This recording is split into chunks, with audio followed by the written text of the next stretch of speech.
Hi guys, welcome back. I am filming back-to-back videos, but fingers crossed I upload them one at a time and give some space in between because I think it's going to look like I've got a problem. I probably have. But as I said in my last video, if you watched it, I went to the Book Barn International on my anniversary. The dog's having a moment, I do apologise. But I came out empty-handed. Not one to be defeated on my anniversary. I went round to the local charity shop and I get a lot of my books from there, but I also donate a lot of my books back. And they they didn't let me down. They literally didn't let me down. How many did I walk away with? 9. I walked away with 9 books and 1 Oracle deck. I couldn't believe they had an Oracle deck in there. Amazing. And I walked away with that for like £10 and 90p.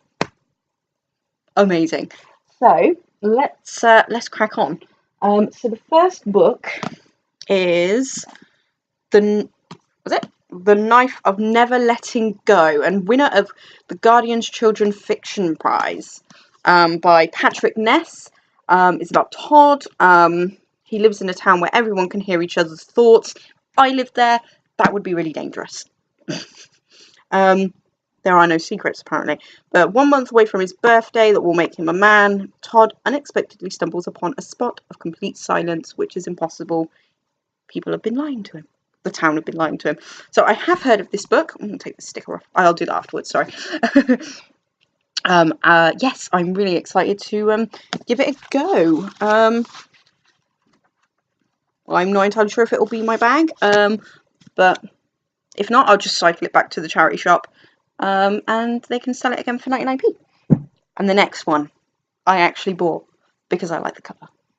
But it does actually sound good. Look. The Watchmaker of Filgree Street by Natasha Pulley. He lived his life like clockwork until he met the watchmaker. And look, how cool is that? The clock stays there. So this is based in 1883. And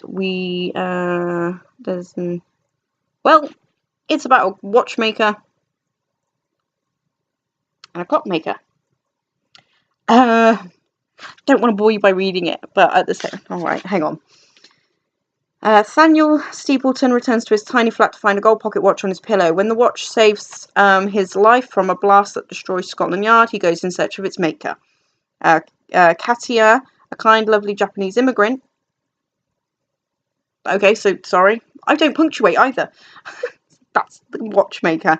Meanwhile, Grace is sneaking into an Oxford library, desperate to prove the existence of the luminiferous ether before her mother can force her to marry. Yeah, I can't read half of that, but I'm sure I'll be fine. I just, botch the words if I can't, but there we go. So this is, you can't really see it, but it's green and gold.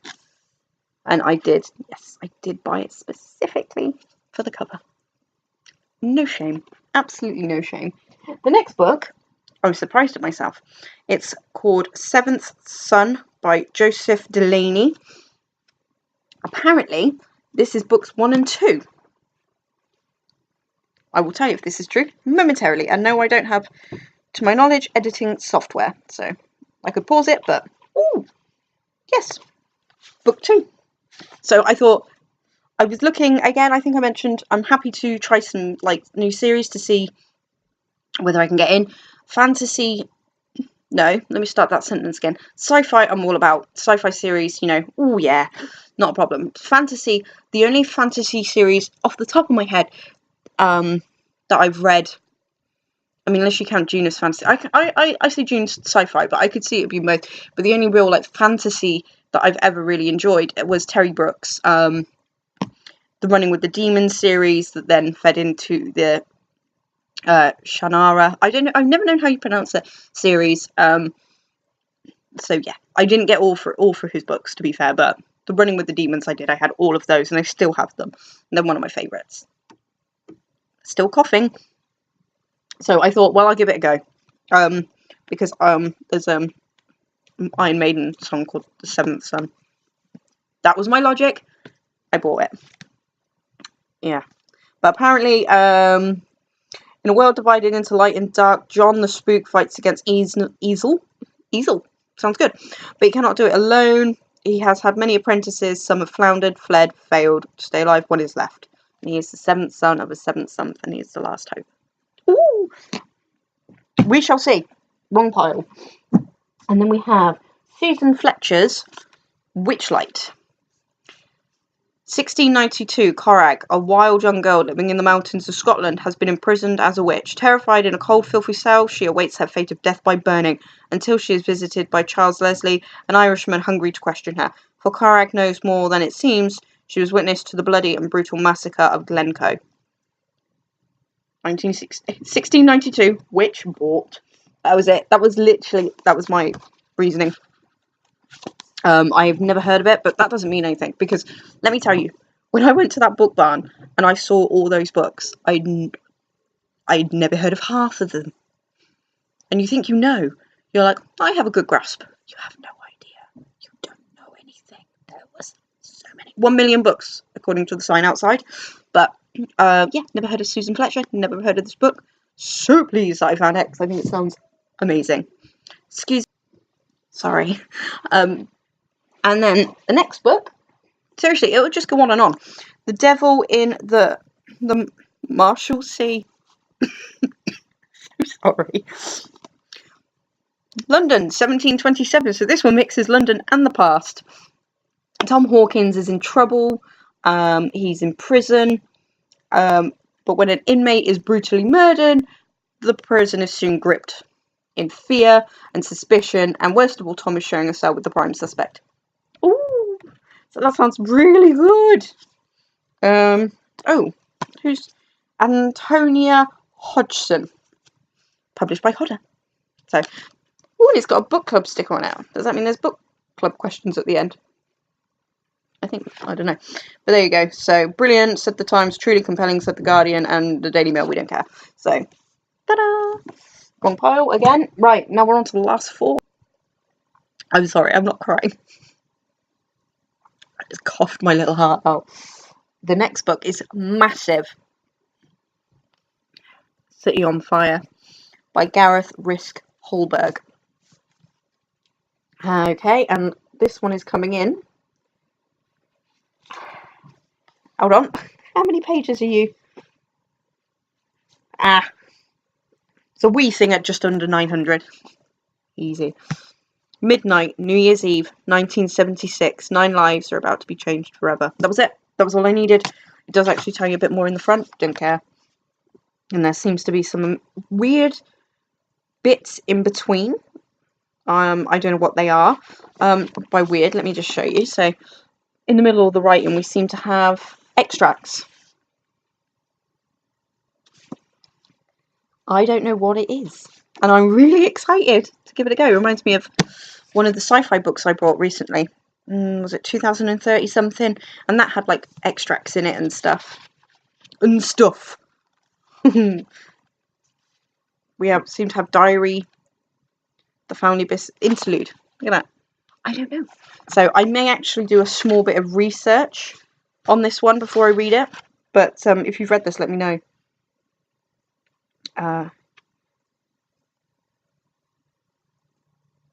Oh, okay. Well, here we go.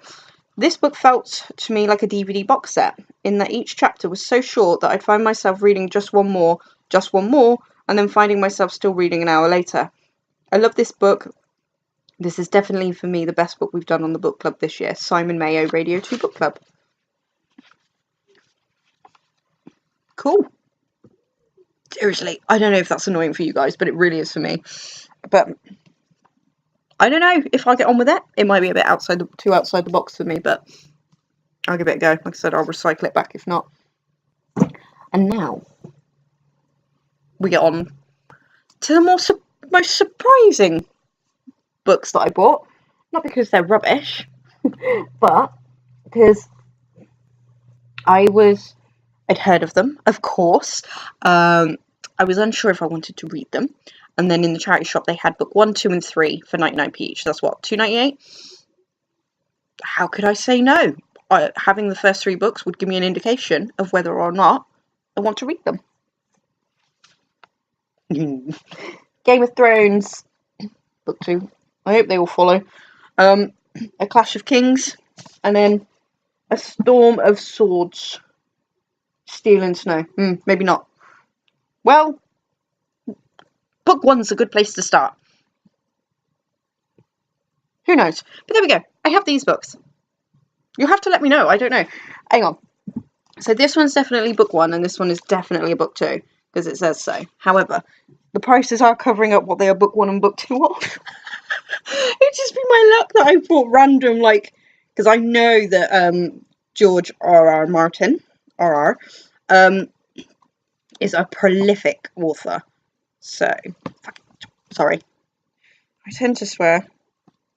Hang on, let me pause and figure this out. All is okay. Book 1 of A Song of Ice and Fire. Book 2 of A Song of Ice and Fire. Book 3, Part 1 of A Song of Ice and Fire. So there'll be a Part 2 of Book 3. Yeah. No wonder I was confused. But there we go. So I got for $2.98. How could you say no? However, you should have seen me walking around the charity shop because I had them here, along with the other books that you've seen, and they were all up here.